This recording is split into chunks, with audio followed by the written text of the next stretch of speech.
वालेकुम। मेरा नाम सैयद वकार हुसैन शाह है और मैं आपको अपने यूट्यूब चैनल वकार वेल विशर में खुश आमदीद कहता हूँ। और अपनी क्लास का आगाज़ सूरह बकरा की आयत नंबर 26 से लेकर 30 तक करते हैं। तर्जमा। यकीनन अल्लाह ताला किसी मिसाल के बयान करने से नहीं शर्माता, ख्वाह मच्छर की हो या उससे भी हल्की चीज़ की। ईमान वाले तो अपने रब की जानब से सही समझते हैं और कुफ़ार कहते हैं कि इस मिसाल से अल्लाह ने क्या मुराद ली है। इसके ज़रिया बेशतर को गुमराह करता है और अक्सर लोगों को राह रास्त पर लाता है, और गुमराह तो सिर्फ फास्कों को ही करता है। जो लोग अल्लाह ताला के मजबूत अहद को तोड़ देते हैं और अल्लाह ताला ने जिन चीज़ों को जोड़ने का हुक्म दिया इन्हें काटते हैं और ज़मीन में फसाद फैलाते हैं, यही लोग नुकसान उठाने वाले हैं।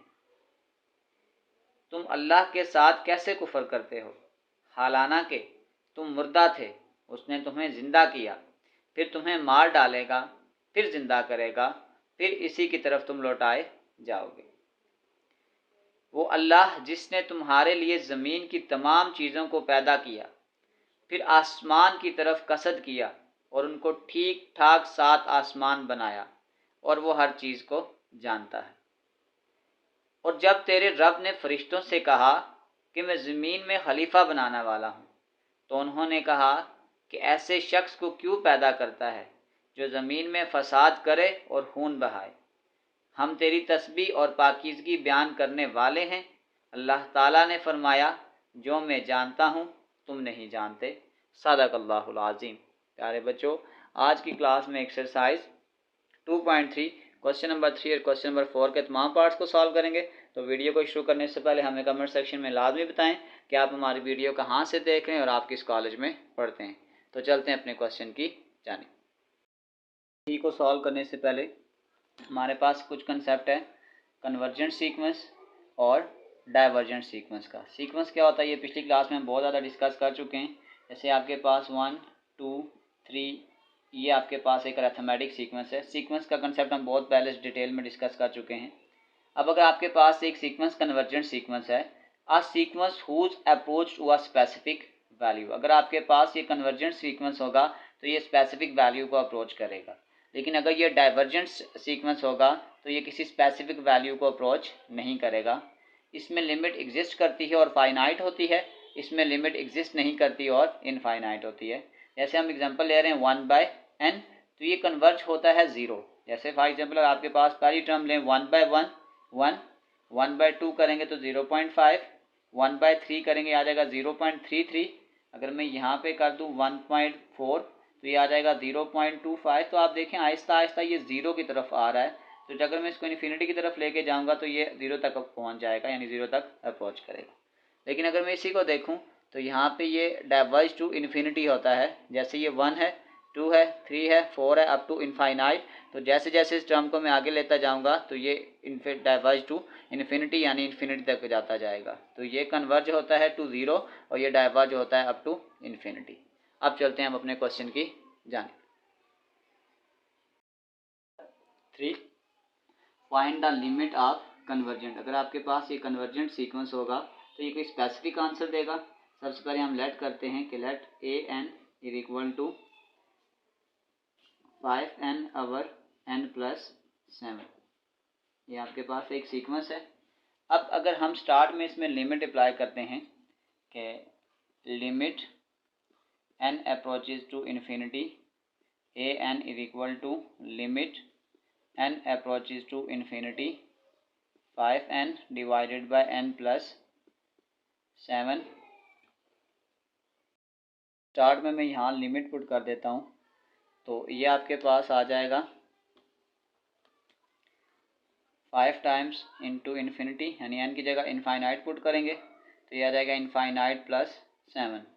तो 5 टाइम को इनफाइनाइट से मल्टीप्लाई करेंगे आ जाएगा इन्फिनिटी डिवाइडेड बाय इन्फिनिटी। ये इन्फिनिटी बाय इन्फिनिटी, तो ये जो टर्म है ये आपके पास अनडिफाइंड होती हैं। तो अब हम यहाँ पे कुछ ऐसी सिंप्लीफिकेशन करते हैं कि ये इस फॉर्म में ना जाए। तो फिर उसका तरीकाकार ये होगा कि आपके पास जो वेरिएबल है आपने उसमें हाईएस्ट पावर देखनी है। जैसे ये आपके पास 1 है, इसमें हाईएस्ट पावर 1 आ रही है, तो हम सिंपल क्या करेंगे कि यहाँ से इस पावर को पावर को मल्टीप्लाई और डिवाइड करेंगे दोनों के साथ, लिखेंगे कि multiply and divide by n। तो ये आ जाएगा limit n approaches to infinity 5n divided by n, और इसी तरीक़ाकार से ये आ जाएगा n+7 डिवाइडेड बाय n। अब आप यूँ समझ लें कि ये वाला n जो है वो दोनों के साथ डिवाइड हो रहा है, ये इसके साथ कैंसिल हो जाएगा। Limit n approaches to infinite, ये आ जाएगा 5 डिवाइडेड बाय, इस n को जब हम दोनों के साथ डिवाइड करेंगे आ जाएगा n/n+7 डिवाइडेड बाय n आ जाएगा। तो ये आपके पास आ जाएगा limit n approaches to infinite 5, अब ये n इस n से कट जाएगा, ये आ जाएगा 1+7 बाय इनफाइनाइट। अब आपने एक चीज़ याद रखनी है, अगर आपके पास 1/0 हो तो ये इनफाइनाइट होता है, और अगर 1/infinity हो तो ये आपके पास 0 होता है। तो अब आप देख सकते हैं कि अब हम सिंपली, जैसे ही आपके पास 7/infinite है तो इसका मतलब ये आपके पास 1/infinite वाला केस आ जाएगा। अगर आपके पास ये 1/infinite का केस आ जाएगा तो इसका मतलब है कि यहाँ पे हम क्या कर सकते हैं, 0 पुट कर सकते हैं। तो इसको मैं इस तरीक़ाकार से लिख सकता हूँ, अगर मैं इनफाइनाइट पुट कर रहा हूँ, यानी जो n की जगह हमने इनफाइनाइट पुट किया, यहाँ पे सपोज करें कि ये लिमिट मैंने पुट भी कर दी है यहाँ पे, ठीक है। तो ये आपके पास आ जाएगा 5 डिवाइडेड बाय 1+7 डिवाइडेड बाय 0, ये आपके पास आ जाएगा इनफाइनाइट। तो ये आपके पास आ जाएगा 5/1, इसका मतलब है जो आपके पास 5 फाइनल आंसर आ जाएगा वो आपके पास 5 आ जाएगा। चलते हैं इसके सेकंड पार्ट की जानिब। लेट कर लेंगे कि let limit n approaches to infinity an is equal to limit n approaches to infinite, ये आ जाएगा 4-7n/8+n। अब बिल्कुल सेम पिछले क्वेश्चन की तरह अगर यहाँ पे भी हम n की जगह इनफाइनाइट पुट करेंगे तो ये आ जाएगा 4-7 इंटू इन्फिनिटी अवर 8+इन्फिनिटी। तो ये इनफाइनाइट बहुत बड़ी टर्म होती है, बहुत बड़ी वैल्यू है, यानी लास्ट तक उसमें अगर हम 8 को ऐड करेंगे तो भी इनफाइनाइट ही होगा। तो ये आपके पास जो फॉर्म बन रही है इनफाइनाइट बाय इनफाइनाइट है, तो ये भी आपके पास अनडिफाइंड है। तो अनडिफाइंड फॉर्म को मैंने आपको बताया था, फिर आपने वेरिएबल में जो मैक्सिमम पावर होगी हम उसको दोनों के साथ मल्टीप्लाई भी करेंगे और डिवाइड करेंगे। जैसे ये आपके पास n⁻1 है तो यहाँ से आगे हम मल्टीप्लाई और डिवाइड करेंगे n⁻1 के साथ। Multiply and divide by n, multiply and divide by n। तो ये आपके पास आ जाएगा limit n approaches to infinite 4 divided by n minus 7n divided by n divided by 8 divided by n plus n divided by n आ जाएगा। तो ये आपके पास आ जाएगा limit n approaches to infinite, ये आ जाएगा 4/n माइनस ये कैंसिल होके 7 डिवाइडेड बाय ये आ जाएगा 8/n+1 आ जाएगा। अब जब यहाँ पे हम लिमिट पुट करेंगे तो n की जगह इनफाइनाइट, ये जोड़ में जगह कम है, इन दोनों के साथ लिमिट अलग अलग लगाएंगे पहले कोएफिशिएंट रूल के साथ। तो मेरे पास जगह कम है, मैं इसको एक स्टेप में सॉल्व कर रहा हूँ। तो ये आपके पास आ जाएगा 4/इनफाइनाइट माइनस 7 डिवाइडेड बाय 8/इनफाइनाइट+1। तो आपके पास अगर जैसे 1/इन्फिनिट हो तो आपके पास 0 होता है, अगर आपके पास 4/इन्फिनिट भी हो तो ये आपके पास आ जाएगा 0-7 डिवाइडेड बाय 0+1। तो ये आपके पास सिंपली आ जाएगा -7 डिवाइडेड बाय 1। अब आपके पास जो फाइनल आंसर आ जाएगा वो आ जाएगा -7, और ये हमारा फाइनल आंसर है। चलते हैं इसके थर्ड पार्ट की जानिब।